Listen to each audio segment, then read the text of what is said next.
Chris, how you doing? Very well, thank you. How are you? I'm very well. Thank you for asking, and congratulations on the film. Congratulations. I saw it last night. It was really good. I enjoyed it. I was telling Sam that I liked the blend of action and emotion, in the film, and yeah, that was one of the highlights for me. Congrats again.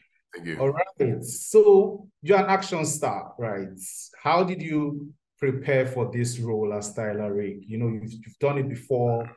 Was there any other level of preparation, or was it just a walk in the park?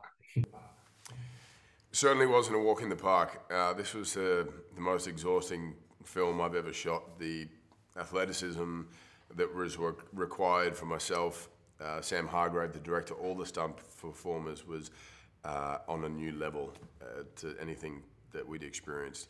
I just come off the back of finishing Thor: Love and Thunder, so I was a lot heavier than I would have been in the first film. And for Thor, it's traditional bodybuilding aesthetic, sort of bulking up. Whereas for this, you want to be more athletic, you want to be more functional. There needs to be better movement patterns and flexibility. So as soon as I finished shooting Thor, my training became about a lot more martial arts and about the elements I just said there. And the sheer nature of even the rehearsal process, which was, a couple of months for myself, and then just shooting of the scenes through the day and then rehearsing after work.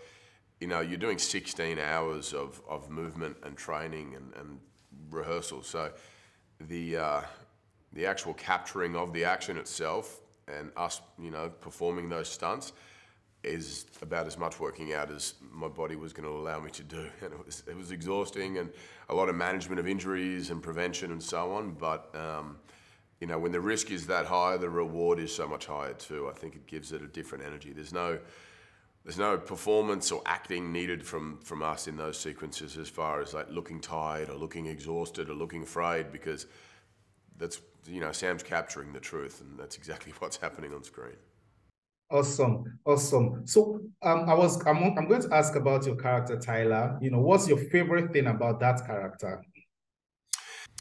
I like the complexity to the character. I like that he's not your traditional hero where he has some problems, but mostly they're sorted out and he's a good guy. I think there's a danger to him. There's some inconsistencies to him.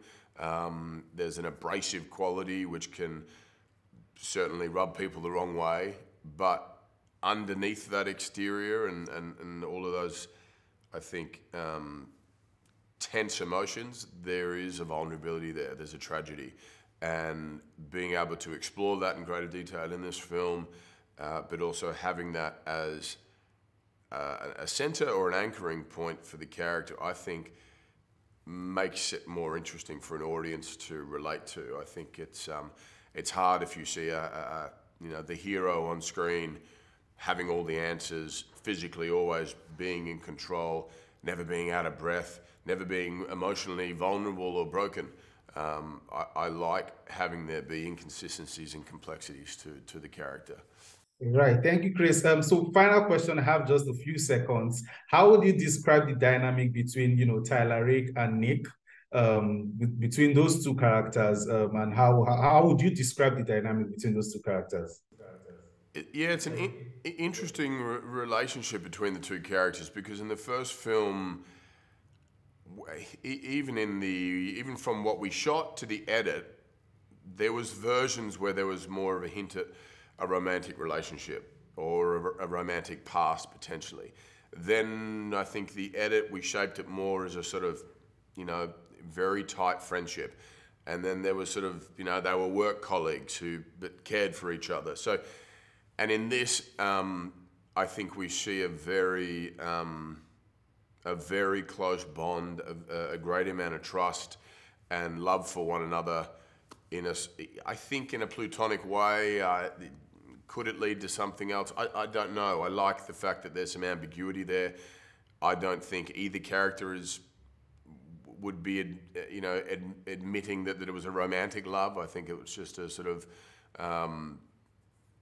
a respectful, professional relationship, but also a very deep friendship.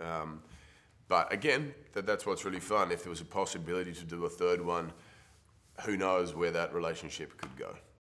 It's up for audiences to interpret, which I think is the funnest part. Rather than giving the audience all the answers, letting them sort of walk away from it and asking the same question. Hopefully we get our answers. Chris, and that's my time. Thank you. It was nice talking to you. You too. Thank you.